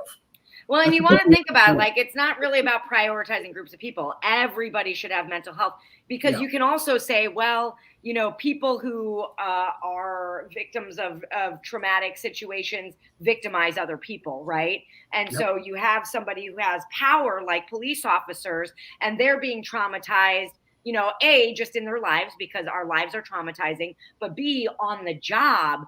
And then they have the ability and power to go out and traumatize. You know, and so there's this, again, this whole like circular sort of a way of this all showing up. And so I'm tired of all of like so many of our issues coming down to this, like this piece that is like, let's fucking take care of people. We just took care of people. It's the first step. A lot of this stuff would not be happening. Yeah. Lady and gentlemen, I got to take a quick bathroom break. I will. Yeah, no, I did miss that. I did not hear about that, Kathy. Miss the ceilings falling in at one mental health center. Jesus. It's maddening. It really is. And I mean, there's so, yeah, he's right though. I mean, and we talk about this all the time. If we just had the support systems in place, if we had a comprehensive national healthcare system that basically just took care of everybody, we'd have such a better situation going on in this country. And the people who own small businesses or even the large businesses would be happier in spite of their own greed, just because all the employees would be healthy or at least be taken care of when accidents are happening, instead of having to worry about, oh, am I going to be able to afford my monthly premium or my incredibly ridiculously high deductible? Yeah, but instead these major corporations want to squeeze every like ounce of life out of their workers that's possible, and then throw them away and bring in the new. It's really, yeah. I mean, we just recently had Congress basically overrule the railroad workers while they're still working on negotiating a contract to get extra paid time off, you know, sick days, that kind of stuff. I mean, things that anybody should be able to get. Mm-hmm. And they can't, and they're currently being forced through a contract to just honor whatever the tentative agreement was, instead of Congress minding their own damn business and letting the railroad workers negotiate fairly with the railroad owners. And it's wild because the reason that they give is they need like productivity, right? And it's just like they're really, I see it shooting themselves in the foot, you know? You can't just keep burning out all of your employees to the point to where they're no longer productive at all. That doesn't help anybody. And then they're actually unsafe and become negligent, right? It's the system we're under is unworkable and it's at a breaking point. And we see it happening with how everybody's getting gunned down. We see it happening, in our police departments. We see it happening with our workers, and and how all of that, everything on that level is starting to fall apart as well. So yeah, let's take care of each other. Amen. And I'm agnostic. Speaking of and I was not raised in a religion. And you turned out pretty damn good, Kira. Well, thank You're you. one of the most ethical, honest people I've been privileged to know, and that's why I love you. One of the many reasons I love you. Thank you. So some of you may or may not be aware they extended the deadline to apply for the Chicago Resiliency Fund. That is where if you can claim a dependent that is 17 years or older, that means if you got a 17-year-old teen or older living in your house, or if you're taking care of an adult that you're claiming on your taxes, you can apply for this aid. I think they extended it to the 31st of the year. I think that's what I saw. Yeah, the 31st of the year. That's right. Yeah, so that's going to give you with a one-time $500 relief payment. It's it would be nice if that were monthly, but $500 is $500. Yeah. So if you qualify, apply for it, get that money. Get that money. Agreed. Cool. Thank you, Ed. All right. So let's see, where's the link? Let me and all paste of the these link in the live chat here. I was going to say all of these links are also in our show notes, so you can find anything we talked about on the show in the show notes. If you need to refer back to anything, so definitely take advantage of that. I just got an update from Mark at the patio. He says weather news keeps changing. Definitely waiting till noon tomorrow to even consider anything. He's got everybody on hold right now, so we'll keep up and see. I knew that the weather would keep changing just based on that news story that we watched at the beginning. All right. So speaking of Chai Blizzard Mageddon, there is another contest that you can enter to win. What do you even win with this contest? Just the pride of knowing that you named one of the snowplows. Yeah, I don't think I saw a monetary thing. No, it's just like, let's make keeping track of the snowplows fun, because we see the maps all across the city and the neighborhoods that they don't go into. I mean, that's what's funny about this to me. It's like, right, great, name them, and then we can see which one didn't go into the neighborhoods on the south and west sides. Real quick, before we get too deep into the snowplow, Kathy has a question about the resiliency fund. Is that what it's called? Is it a lottery? Do we know if it's a lottery or not? I think usually they are. It's like they make so much money available, and then it's whatever they give away. Yeah. Okay. So you can enter in Chicago Shovels. I was actually running a hashtag on Twitter, Chicago Plow Names, hashtag Chicago Plow Names, and I had several names I had come up with. Let's see if I can find the link. I came up with a few, and then my husband actually came up with a few as well. Oh, great. Okay, well, let's hear yours. So mine were Lori Light Plow. That's pretty funny. Mine were the Democratic Machine. I love it. Oh, my God. That's good. That's good. I like that. My next one was Dibs Wrecker. And then Chance the Scraper. Oh my God. Yeah, that's good. Great. I thought the Democratic Machine was probably my best. Yeah. Chi-Town Shovel. Let's see. I didn't understand this joke. I think it's from Scarface because it moves a lot of snow.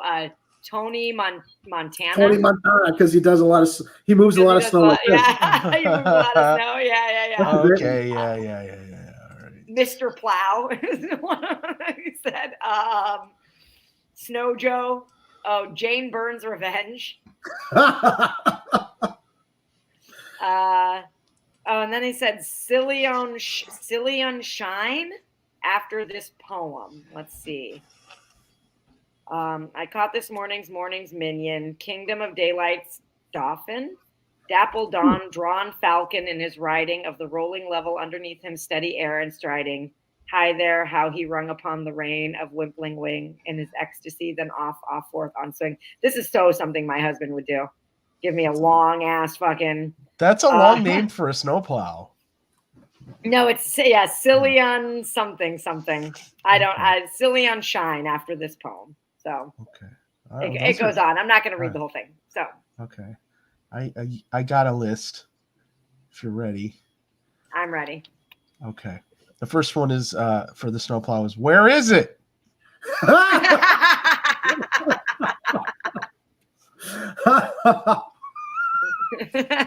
Let's be honest here. That's the right name. And the alley skipper. The alley skipper is good. I was imagining some ghost names associated with the plow. Southside Ghost Plow. Ghost Plow. Yeah, I saw that one. Tiff Slush Fund. I think Tiff Slush Fund's one of my favorites. Okay, Mayoral Forum Skipper. The pothole filler. You move, the snow will fill the potholes, right? Lollapalooza. Lollapalooza. And then, of course, Nas Plow. Of course. Slippery Casino Deal. Ernie Snowbanks. You should be winning with it like a clear lead. Yeah. Empty Plowditudes. I like that one. Bernie, also known as the Plowed Gate, or Beanie, sorry. Beanie. Mobile Tiny House number 5. Remember we were talking about tiny houses? Yeah, the tiny They're about the same size. Lori the Red Light Runner. Yes, that's awesome. This one is why are we naming plows instead of reopening mental health clinics? Plow that cares. That's got a trend. Salty Plowitian. Yeah. This one actually came in from Twitter, from the Plow the Sidewalks people, hashtag Plow the Sidewalks. Mm-hmm. And then I was inspired. Yeah, I was inspired. Lord Slushington J. Shovelsworth III. Oh, I like that. It's very proper. That's my favorite. And then someone also on Twitter said Plowy McPlowface. Oh, Plowy McPlowface, of course. Is that like that woman, that reporter that covered Kit breaking into that police headquarters, Blinky McBlinkface? That woman.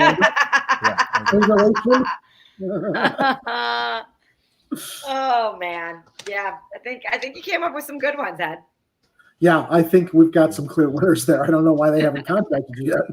Okay, so yeah, if you want to keep playing along, over on Twitter, it is hashtag Chicago Plow Names, and by all means, come up with some really good names for the plows. I mean, it's not posting on Twitter is not an entry into actually naming the plows. The entry's in the show notes.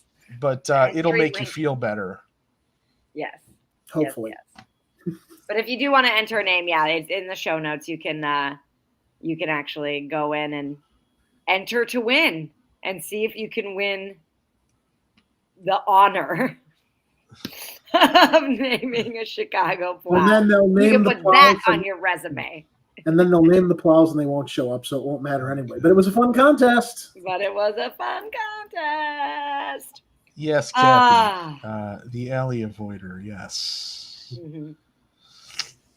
All right, guys. That's our show. That's Kira's last show for a while, and we're looking forward to when she can drop in and visit. Because I'm going to miss you. This is always fun doing this with you and Ed. I think we have a great time chatting about stuff together, and you will be missed, and we'll look forward to when you can come back. Yes. And I'll be around. Stay healthy. Yeah. Take care of your health most of all. Yes. My stress levels coming down. Maybe getting some sleep. Hopefully, that'll be really nice. So thank you guys for being incredible co-hosts and always supporting me so much. You guys, like out there, this show's a lot of work. It takes a lot. It takes a lot of energy. It takes a lot of commitment.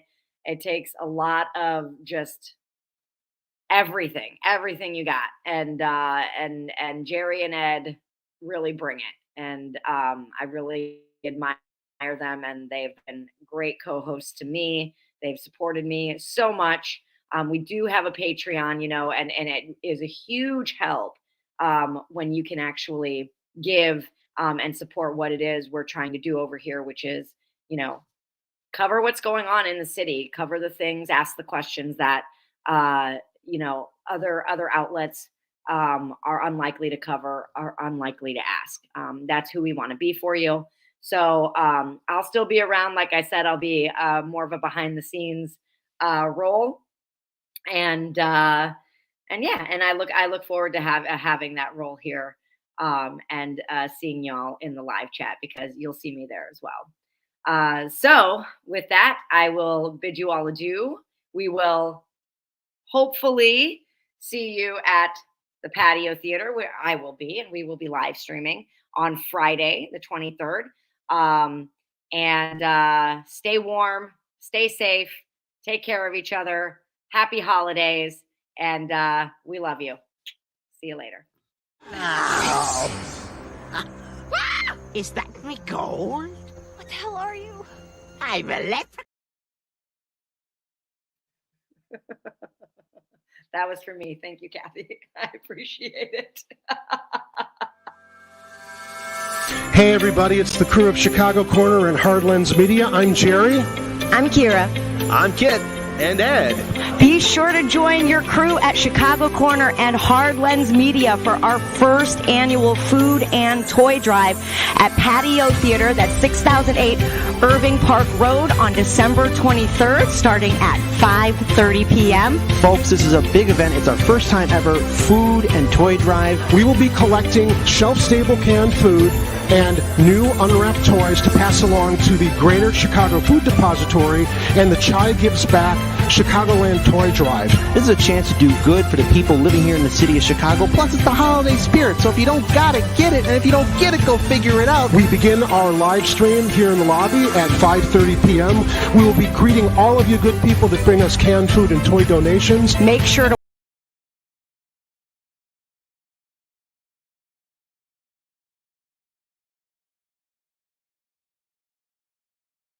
or a toy. Help us help others. Merry Christmas, and please join us. It's the clone! No! Gentlemen,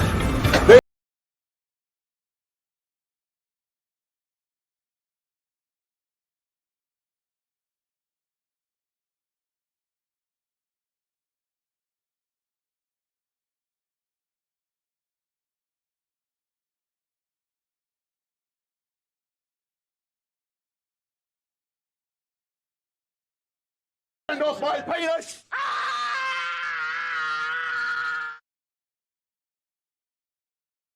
Get out.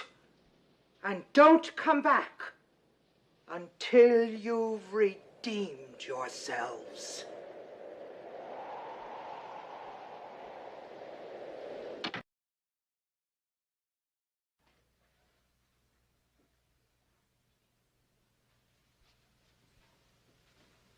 You're still here?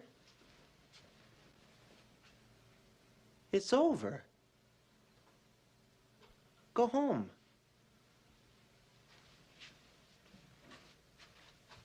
Go.